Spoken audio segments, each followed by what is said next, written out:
John Cena news. iShow Speed was attacked by LA Knight. Chris Jericho returns. A WrestleMania preview and much more. Welcome to a Latte's Vision episode 10. Let's get into it. Gunther versus Seth Rollins at WrestleMania 42 was not a unanimous creative decision, as some wanted Rollins to wrap up the Vision story, while others simply wanted to get Gunther on the card. I hated this decision. I hate Gunther. I get it. They wanted to get both of these guys on the card. The alternative is nothing, I know.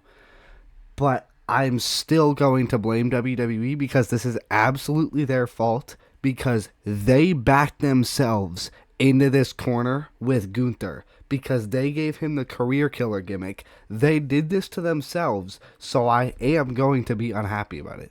If Gunther was never the career killer and this match just happened out of nowhere, okay, sure, I wouldn't be anywhere near as upset. And people say, oh, well, just enjoy it. It's going to be a great match. Not really. Gunther is not good in the ring.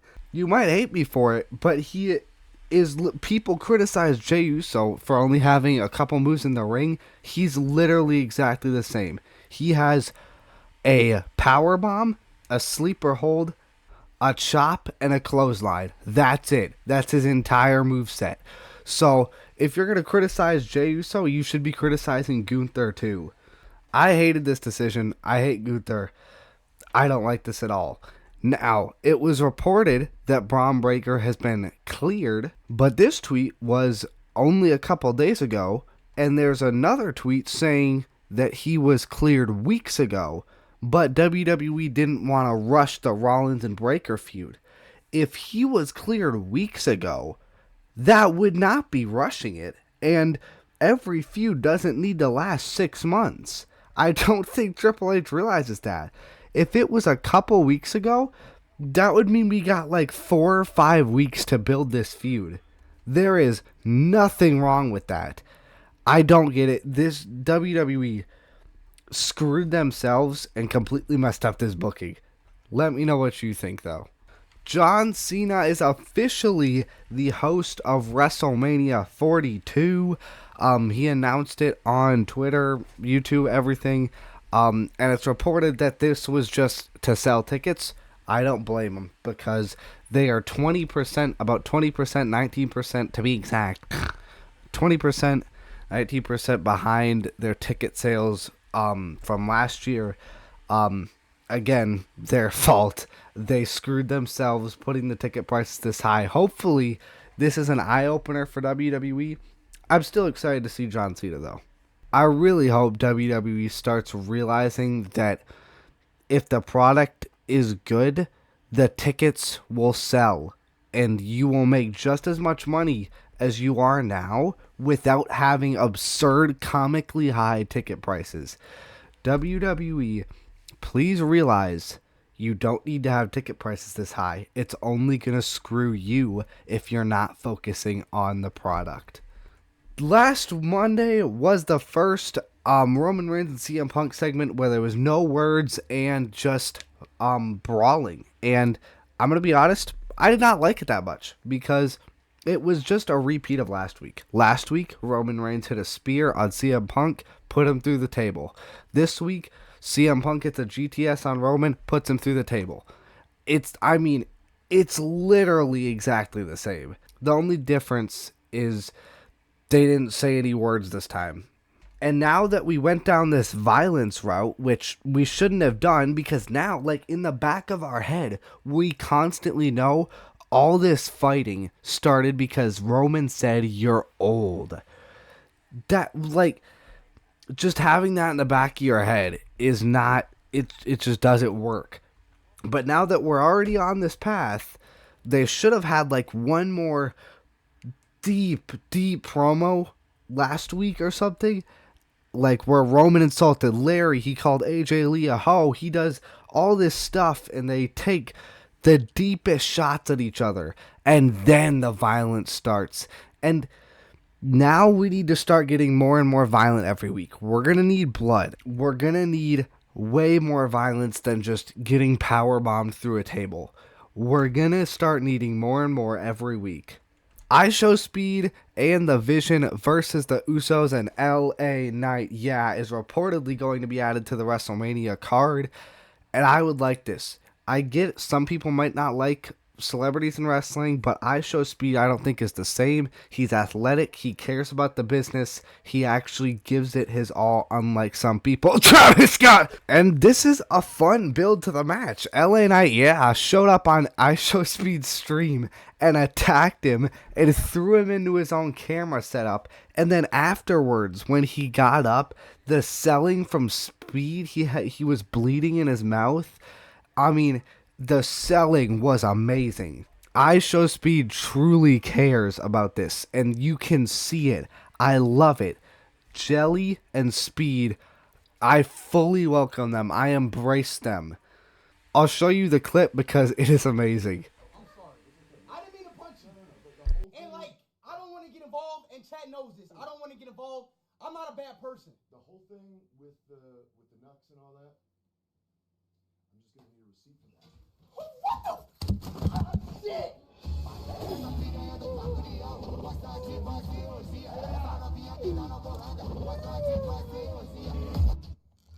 And then here, look at his selling afterwards, after he got thrown into the gaming setup.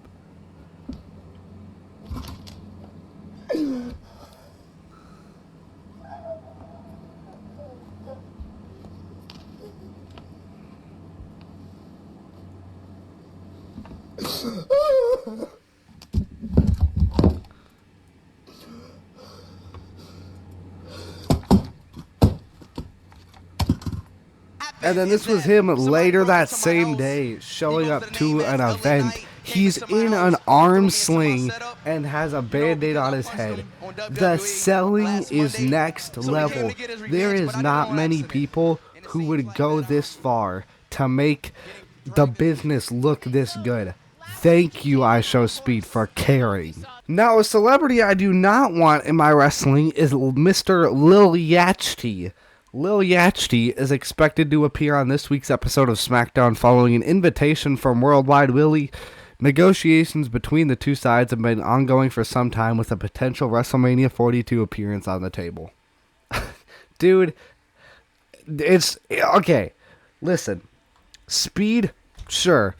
Big Jelly? Sure. Jimmy Jam. Now, a third celebrity. It's getting to be much. We can't just be letting every rapper into the business now, dude. We saw what happened last time we invited a rapper in Travis Scott. I don't... Slow down, Trips. After getting skied out of keeping the United States title, Carmelo Hayes, it's looking like he's not being on the WrestleMania 42 card.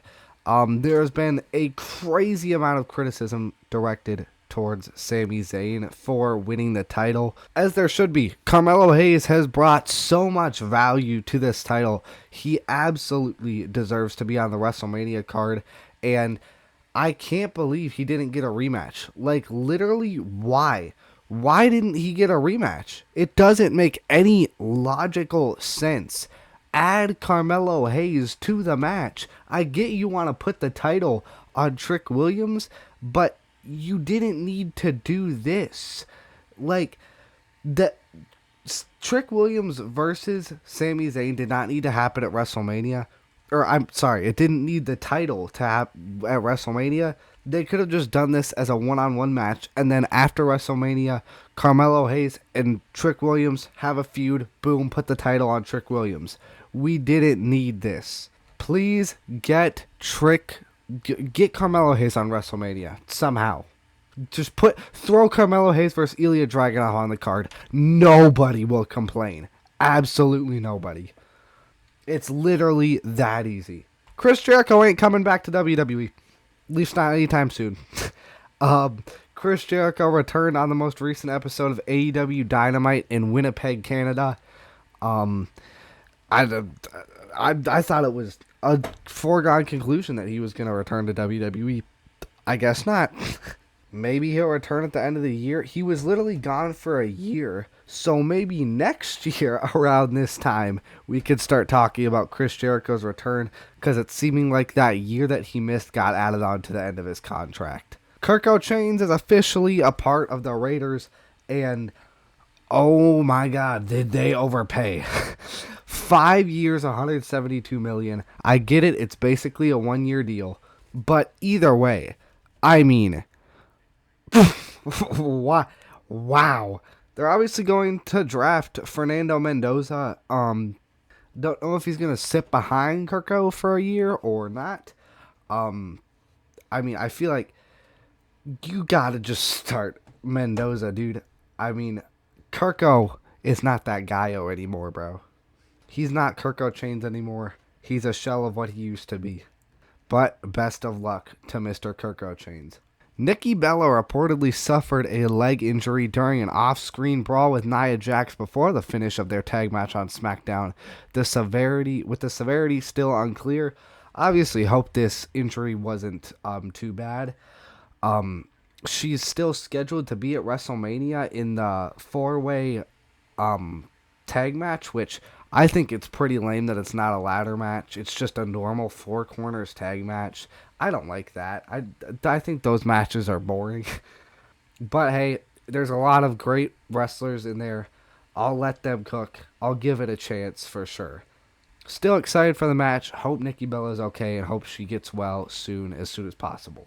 We nearly have the full WrestleMania match card. Let's go over it. John Cena will first of all host WrestleMania. We have Obafemi versus Brock Lesnar, Gunther versus Seth Rollins, Jacob Fatu versus Drew McIntyre in an unsanctioned match, Trick Williams versus Sami Zayn for the United States Championship, AJ Lee versus Becky Lynch for the Women's Intercontinental Championship, Liv Morgan versus Stephanie Bakar for the Women's World Championship, Jade Cargill versus Rhea Ripley for the WWE Women's Championship, Cody Rhodes versus Randy Orton for the Undisputed WWE Championship, CM Punk versus Roman Reigns for the World Heavyweight Championship, Penta's IC ladder match between him, Javon Evans, Dragon Lee, Rusev, and JD McDonough for the Intercontinental Championship, Finn Balor versus Dominic Mysterio, a fatal 4-way women's tag team championship match between Lyra and Bayley, Charlexa, Irresistible Forces, and the Bella Twins. And then it's seeming like we are going to get Asuka versus Io at WrestleMania, which I would love. That match will absolutely cook, and it is absolutely deserving of being on the WrestleMania card. It didn't look like that's what we were going to get, but now it's starting to seem like we're getting that, and I could not be happier. And then it's looking like the final match is going to be Speed and the Vision versus the Usos and LA Knight. Yeah.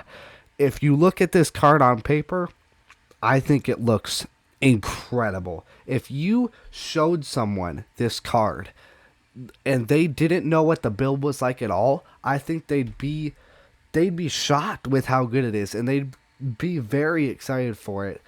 I get the build has been underwhelming, but not everything is about the build, and we saw that with WrestleMania 31. So I'm still very excited for this WrestleMania. I think it's definitely going to be better than last year. This has a potential to be an incredible WrestleMania, and I am very excited. Here are some non-injured superstars who are likely to miss WrestleMania this year. Mello, Solo, Ilya, Damian Priest, Julia, Tiffy Time, Roxanne Perez, Kairi Sane, El Grande Americano, Raquel Rodriguez, and Rey Fenix. I will likely be making an entire video on this, so I'm not going to go too in-depth here, but I think the biggest snub here is Tiffany Stratton. She was literally in the WrestleMania dinner table ad, and she is the future of the women's division. She is one of the biggest stars in the women's division. She absolutely deserves to be on the WrestleMania card, and I cannot believe she got snubbed out of it. Let's preview SmackDown tonight. Super Saiyan Emo Cody looks to spoil Randy Orton's homecoming because tonight's SmackDown is in St. Louis. Jacob Fatu and Drew McIntyre, I don't know if it's a promo or a match or what, but they're going to be there. Rhea Ripley responds to Jade Cargill. I'm interested to see what happens between Randy Orton and Cody Rhodes, because they need to do something, because since the heel turn, they honestly haven't done a very good job at building the match. Jelly Roll and Stephanie McMahon have done a good job, but that's not how it should be. So I hope they do something interesting there. I assume Jacob Fatu and Drew McIntyre are just going to start killing each other again. I don't know how they're going to top last week. I mean, they fell like or 2 weeks ago, maybe, was it? I don't know. But they, like, fucking fell like 20 feet onto the concrete or something. So, but also, we have Randy Orton's mystery person who he's talking to on the phone is going to be there tonight on SmackDown. I really hope it's not Cowboy Bob Orton. Again, I have nothing against Cowboy Bob Orton. I just don't know a lot about him, and he's pretty old, so I don't think he can get physical. And I want somebody who can get physical. So, yeah. I'm hoping it's like The Rock or something. I really am. But I don't think it's going to be. Let me know who you think it could possibly be, though. I'm very excited. And as for Rhea Ripley responding to Jade Cargill, I don't know what to do. I don't know what to do here. They've given them some time for promos, and they just haven't landed. Neither of them, both Rhea Ripley and Jade Cargill, have. It's not even like one of their faults. It's both of their faults. Rhea Ripley's been cutting bad promos. Jade Cargill's been cutting bad promos. I think Rhea Ripley's have probably been a little bit better, but they're still bad. I don't know at this point. I don't know what you do to make this more interesting. But yeah, so I'm still excited for their match. That's going to be good at least. But yeah, that's going to be it for this episode of A Latte's Vision. Thank you all so much for watching. Like and subscribe if you want. Let me know your thoughts on anything in this video. Like and subscribe if you want. Thank you so much for watching, and